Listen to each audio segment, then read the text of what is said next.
I love this. Wow, it has finally happened.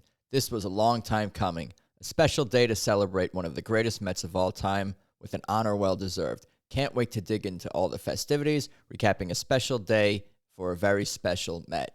I'm Adam Choit, your host for today here on Mets Digest. And before we dig in on all that, I just want to give you guys a quick heads up to please subscribe, because as you can see, nearly 68% of you guys watching these videos are not subscribed. So please take a quick second to do that. It is definitely appreciated for sure, and it is definitely helpful. So let's get into today's story, today's content. The Mets have lost 2 in a row, unfortunately, to start the second half. That is far from ideal, but yesterday was a very special day for the team. Remembering David Wright, celebrating his career, celebrating his legacy as a Met. The team is about to start right now, Game 3 of their series versus the Reds. So hopefully they can get a victory in this series and salvage at least one of the games. But yes, yesterday was such a special day for David Wright, for Mets fans of covering several generations, and we'll dig into all that. But let's get into it. David Wright, who debuted against the Montreal Expos on July 21st, 2004, appeared to be on track to join Robinson and Brett as Hall of Fame third basemen. That's Brooks Robinson and George Brett, of course, when he hit .301 with 222 homers and 876 RBIs with an .888 OPS through his first 10 seasons. But Wright played just 211 more games while dealing with chronic back, shoulder, and neck injuries, as well as a diagnosis of spinal stenosis. He went more than 2 years between big league appearances before concluding his career with a pair of cameos in September of 2018. That is the Associated Press covering the events yesterday. I'm thinking let's dig in a little bit on some David Wright highlights and moments and his career a little bit and some of the numbers and whatnot, because I think that's definitely worth getting into and discussing, because there's some newer fans out there who may not have had a chance to see David Wright, to watch David Wright, to enjoy his career in real time. So let's definitely do that, dig into some of that before we dig into yesterday's festivities and celebrating and re-celebrating and recapping all of that. Here are the man's numbers. These are definitely eye-popping, beautiful, beautiful career numbers. Of course, especially before he got hurt, up until even 2015, where he only played 38 games and was a contributor, you can see, with that .814 OPS in 2015 for the World Series team. That was so exciting. That was an exciting year, and we'll dig into some of the great moments, a couple of great moments at least from that amazing season. But just look at these numbers: a total model of consistency, an .867 career OPS, and that's it would be even higher if it was not for injuries. So it's just really sad, really even tragic and unfortunate that his Hall of Fame his Hall of Fame career, which would have been a Hall of Fame career, was cut short by injuries. But just a model of consistency from the moment he came up to the league. He just showed a great eye, patience at the plate, power, just an all around great. He was an all around great player, David Wright. There's just no other way to put it. All of these numbers are just excellent, and I really wish that he could have been on a World Series winning team with the Mets more than any other Met. When I really think about it, there's a few guys out there, a few Mets who DeGrom never won a World Series, Mike Piazza never won a World Series. There were a handful of other great Mets who never had the chance or never were able to win it all. But more than all of them, I really wish David Wright would have won a World Series with the New York Mets. For him, obviously for me as a fan, but for him, it would have been a well-deserved thing for him. Do you guys remember this? The barehanded catch that he made in San Diego? Definitely a highlight of his career, which I'm sure has been played many, many times over the weekend and past couple of weeks on all New York Mets outlets and SNY and all of that. But that was just an amazing thing. I saw, I think it was a tweet post on X where I think only 4 players in Major League history have made barehanded catches, or at least the 4 that they showed. Kevin Mitchell's obviously is another one that's a notable one in the outfield. Another former Met there. Here's the home run when he came back in 2015 against the Phillies in his first game back returning from injury later in the season. I think this was in June, and he originally appeared in April. This might have been even later in the year, later in the summer sometime. I forget the exact time, but that was an amazing home run, an upper deck home run in Philadelphia in his first at bat, returning from injury. Was truly a special moment. Definitely check out both Gary Cohen's call on that and Howie Rose's call on that too. And this was another great moment in 2015. Him sliding into home, scoring a crucial run in a crucial series against the Nationals as the team was coming down the home stretch. This was in September, I believe, but he slid into home, made the safe sign, the fist pump, the whole 9 yards, and just a super exciting moment. And just to see David Wright contributing on a contending team that eventually did go to the World Series, of course, was a special thing to be a part of as a fan. This was the home run in the World Series versus the Royals. This was the moment where there was hope. The Mets fell down 2-0, of course, on the road to the Royals, and I think they were behind at this point in the game as well. But the home run at Citi Field, this was the first World Series home run in the history of Citi Field for a Met, and it was just a special moment. This ball was just absolutely tattooed and crushed, and I'm glad he was able to have that moment in his career. This was an at-bat against Mariano Rivera, and this was the walk-off hit over Johnny Damon's head in center field during a regular season game. And this was the moment. This was 2005, I want to say. He was talking about this moment quite a bit over the weekend as something that really signified to him that's when he made it. He had already been a successful player at that point, a couple of seasons having some great numbers there. But yeah, for him to get this hit off of Rivera, he felt like he really made it. And the fact that he was able to get a game-winning hit off the best relief pitcher, maybe the best pitcher in all of baseball, if you want to say that, it really meant a lot to him and just proved to him that he could beat the best. And if he could beat the best on this evening, on this day, on this night, he could definitely beat anyone and compete against anyone in that batter's box. Let's dig into a little bit of the festivities now from yesterday and recap and highlight some of the great moments from there. And I got some quotes here from the Associated Press covering the event. The 42-year-old married father of three praised throughout his career for his ability to connect with stars and everyday people alike, as well as his appreciation of Mets history. Mentioned late media relations executives Shannon Dalton Ford and the late team photographer Mark Levine during his news conference. Near the end of his speech, he also thanked the Wilpon family, who owned the team his entire career.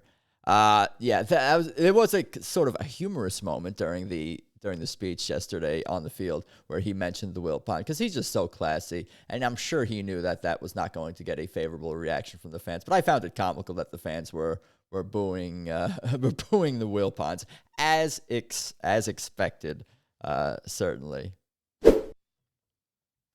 It took a while for my brain and my heart to kind of match up with that, but I think that very, very few athletes get the ending they want. That storybook ending, I certainly wouldn't call mine a storybook ending, but it's better than 99% of what athletes get, and I'll forever be thankful for getting that opportunity.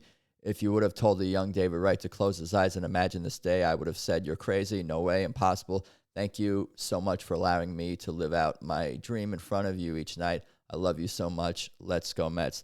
And that's David Wright speaking to the fans yesterday during the ceremony. Just a heart-warming moment. He talked about trying not to cry too early, too much, or at all, and just controlling his emotions a little bit, because certainly an emotional day for the man himself. And let's dig into some photos from yesterday as well. Here's from the press conference, a quote here from SNY. "Seeing number 5 on the backs of so many people in New York has been humbling." David Wright was asked how overwhelming today is for him. Yeah, he had like a 40-minute press conference before, doing tons of interviews. He didn't sleep the night before yesterday. I'm recording this Sunday morning, by the way. Just an exciting, probably I'm sure exhausting day for David. Here's him with Howie, two legends, posted by the Mets right here, the official account.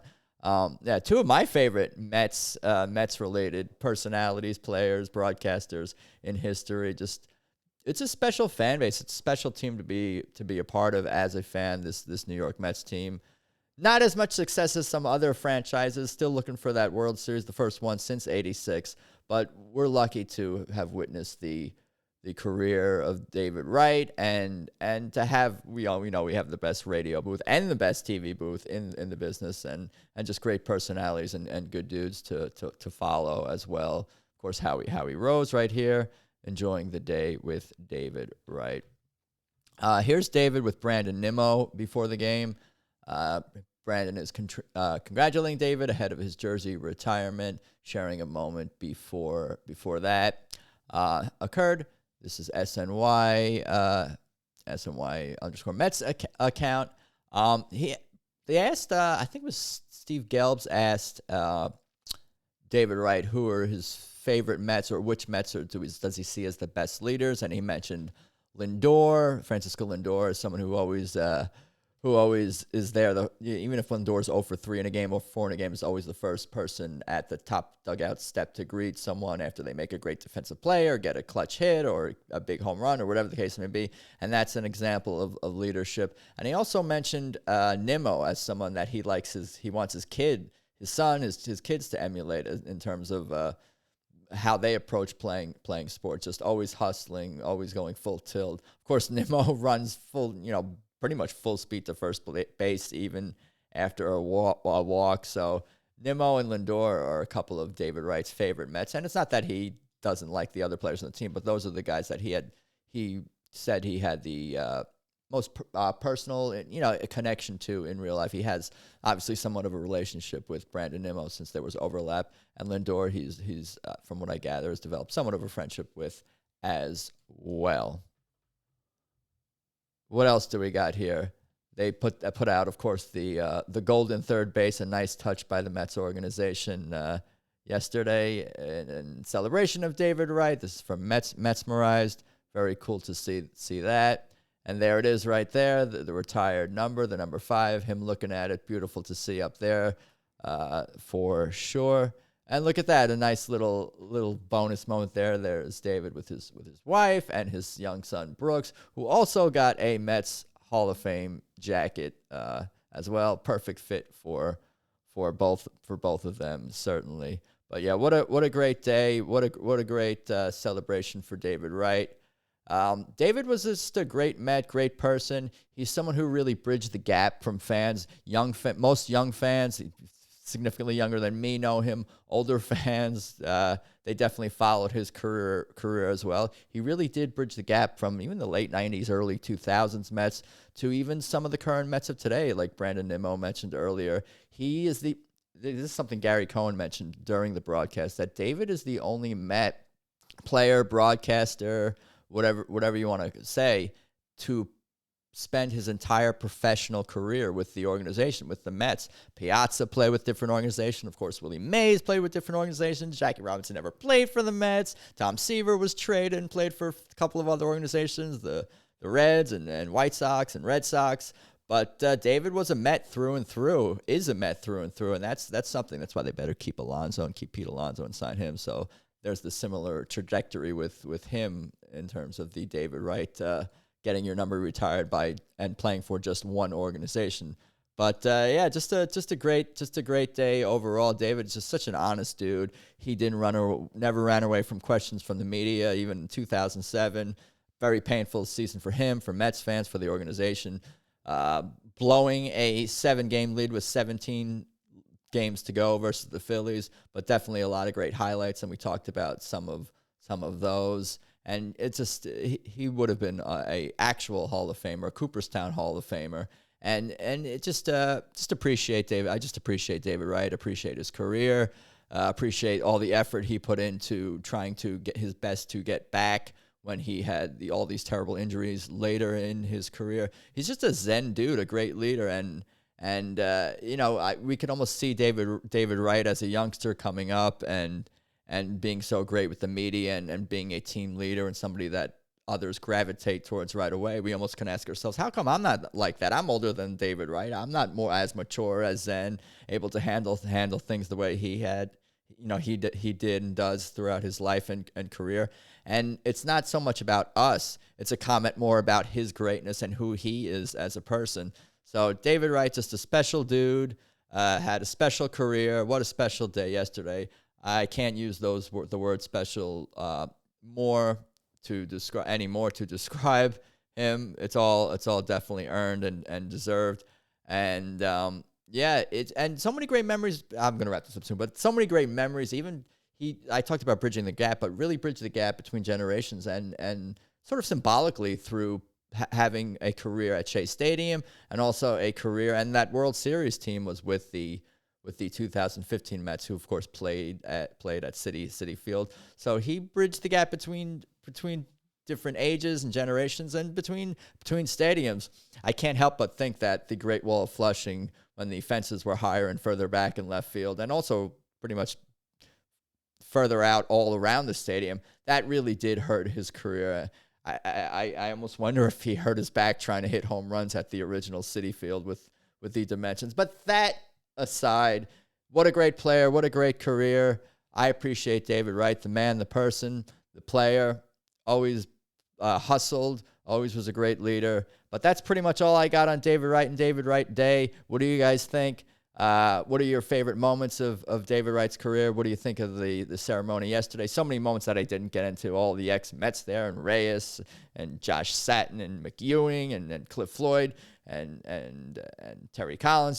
Just so many angles, and I could probably make another video on this. But let me know what you think about David Wright, the man, the career, the day yesterday. Comment below, like, share, subscribe, and let's go Mets.